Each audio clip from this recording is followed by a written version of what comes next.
My relatives called me a failure for years. Then they saw my name on national TV. They laughed at me for being broke. I didn't say a word.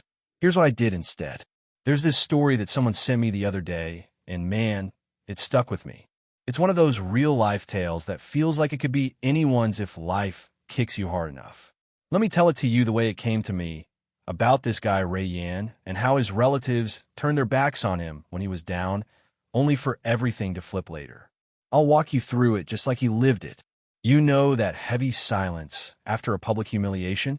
Not the peaceful kind after a long day, but the one where you're in a crowded room, your face is on fire, and everyone's pretending not to stare while staring right at you. Ray Yan knew that silence inside out. He lived in it for years, and he wants people to hear exactly what it felt like and what came next. His name is Ray Yan. He grew up in a mid-sized city with this big, nosy extended family that popped up at every event. Weddings, funerals, get-togethers, even random Sunday lunches. Aunts you never invited, uncles who didn't care how you were doing but always clocked how you looked, cousins quietly cutting each other down. You know the type. When he was 19, his father passed away, left behind a small hardware shop, a modest house with a roof that leaked like crazy, and a pile of debts Rian only discovered after the funeral. His mother, a tough woman with quiet strength and those tired eyes, sat him down a week later and showed him the numbers. He stared at that paper and felt the ground vanish under his feet. They owed money to 3 different people. One was his own uncle, Chachu Rafik. Chachu was his dad's younger brother, the kind of guy who wore his money like armor. Construction business, 2 cars, a fancy house in the new part of town, and all that confidence that came from connections rather than real grind. He loaned Rayan's dad money 2 years back. Not out of family love, but because some folks just love having leverage over you. Barely a month after the funeral, Chachu showed up at their house, sat across from Rayan's mom, sipped her tea, and calmly asked when they planned to pay him back. Rayan was in the next room, heard every single word. I won't drag out the next 3 years too much. The point isn't the pain, it's what happened after. But you gotta know the low point to get the turnaround. He dropped out of university in his 2nd year. Not because he couldn't handle it. His grades were solid, professors liked him, but the fees went to saving the house instead. He grabbed any work he could. 8 months in a printing shop, driving a rented delivery bike, tutoring kids in the evenings for pocket change. His mom never complained. She just kept cooking, praying, and looking at him with this love that made him want to hit something. The family gatherings kept happening, though, and that's where the real cruelty crept in. Slow, polite, the way decent people do it. Chachu's wife, Fufo Nazreen, was a master at it. Never outright nasty, always wrapped in fake concern. Rayan, Beta, you're looking so thin. Are you eating right? Or, I heard you left university. That's fine. Not everyone's cut out for it. And the killer, Rayan, my son Bilal just landed a government job. Isn't that great? Thank God our kids don't have to struggle like that. Bilal, his cousin, 2 years older, handed everything on a plate thanks to his dad's pull, walking around with that smug little smile of someone who'd never stressed about rent. The moment that still sits heavy in Rayan's chest happened at his cousin Saba's wedding. He was 22, showed up in the cleanest shower camise he had, pressed, but obviously not new. Within an hour, he overheard Fufo near the food table talking to some aunts. Poor boy, she said, not even lowering her voice enough. His father left them with nothing. I don't know what he does all day. No degree, no steady job, no future. Some people just aren't built for success. One aunt murmured something sympathetic. The other glanced his way, then quickly looked away when she saw him watching. He set his plate down, walked to a dark corner of the lawn, and stood there a long time. The wedding music floated through the night air, and something shifted inside him. Not loud anger or tears. Something quieter, sharper, colder. That night, he made himself a promise. Here's what nobody says about being broke. You get so much time to think. No distractions like fancy meals, trips, or shopping sprees. When survival's your only focus, your mind gets razor sharp in weird ways. He'd started writing during those rough years. Not poems or short stories, but TV scripts. He'd always loved films, kept notebooks of ideas from school. In the middle of all that mess, he'd stay up late typing on a beat-up secondhand laptop he bought cheap from a classmate. At first, it was just escape. Then it turned into something more. He wrote a pilot for a family drama. Not exactly his family, but soaked in everything he'd seen and felt. Complicated relationships, money stress, the quiet violence of your own people doubting you. It spilled out over 3 months of late nights. He sent it to production houses. One ignored it. Another sent a polite no. Same for the next. He kept going, rewrote the pilot, added episodes, tried a whole new thriller script too. His mom never pushed about what he was doing on that laptop. She'd just leave chai by the door and head to bed. Then one evening, middle of autumn, window cracked open, air smelling like coming rain, he got an email from a company he'd contacted months back. They wanted to meet. The road from that meeting to real success wasn't easy or fast. They liked his stuff, but made him prove it. Sample scenes, revisions, meetings. Eventually, he sat with their creative director, Madame Zara, this sharp woman in her 50s who'd made some huge hit dramas. She read his pages right there in front of him.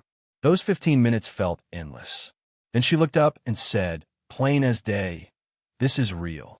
I don't know who you are, but this is real." Those words stuck with him. They brought him on as a junior writer. Pay wasn't huge, but it was steady, more than he'd earned in any full year before.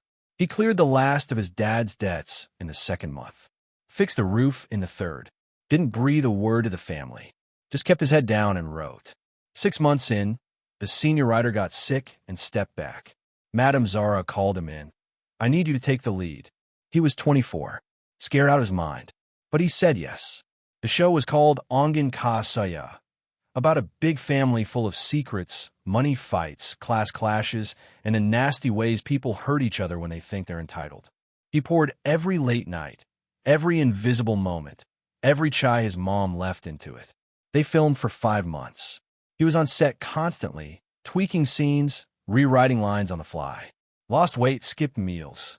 But something was building in him he couldn't quite name yet.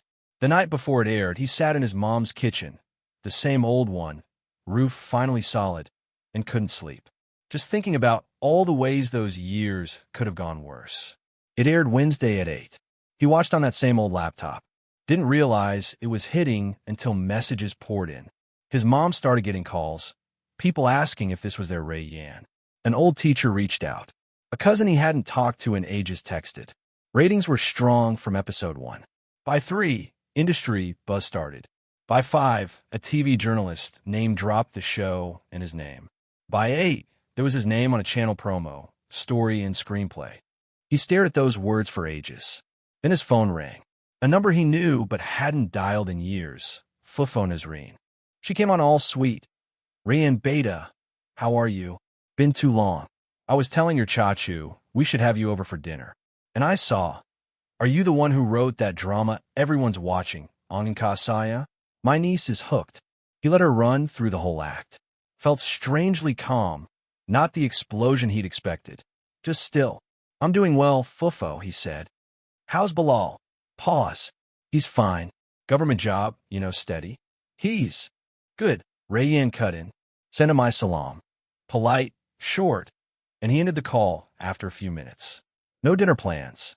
No opening his new world to her. That was his revenge. Quiet, controlled, done. But things didn't stop there. The drama blew up bigger than anyone guessed. By the finale, it was everywhere. Media covered the production, and in one big weekend newspaper profile on the writers, they featured him, photo, half-page interview, his real background. Left uni, odd jobs, writing through the nights. Madame Zara called him the most stubborn, quietly determined writer I've met in 20 years. He hadn't told family about the article. It dropped, and his phone exploded. 3 weeks later came the big family gathering, his mom's sister's 60th birthday. Basically mandatory. He almost skipped it, but his mom gave him that look. "Chelo, beta." One evening, he went in normal clothes, hair cut neat. Nothing flashy. The room shifted when he walked in. Conversations dipped. Heads turned. Chachu Rafik came over first, all big hugs and cheek kisses, rewriting history on the spot. "Rayyan, we always knew you'd do it. Your father would be so proud." Rayanne just said, "Thank you, Chachu." Fufo popped up right after, hand on his arm, warmth cranked way up. "I've been telling everyone. I always said this boy had something special. Even in tough times, I told people, just give him time." "I remember what you used to say," Rayanne replied quietly. No anger, just truth. Her smile froze. "Of course, we were worried about you." "I know," he said, and left it there. Bilal waved from across the room. Rayanne nodded back. No big win needed there. But the unexpected part came near the end. His mom's sister, the birthday lady, pulled him aside. Small woman, gray hair, always straight-talking. She took his hand. "I watched the last episode with my granddaughter. Cried twice. Didn't tell her why." She looked right at him. "You wrote about all of US, didn't you?" He met her eyes. "I wrote what I knew." She nodded. "Your father would have said the same." Squeezed his hand and walked off. Standing there in the noise, laughing cousins, running kids, circling aunts, he thought about his dad.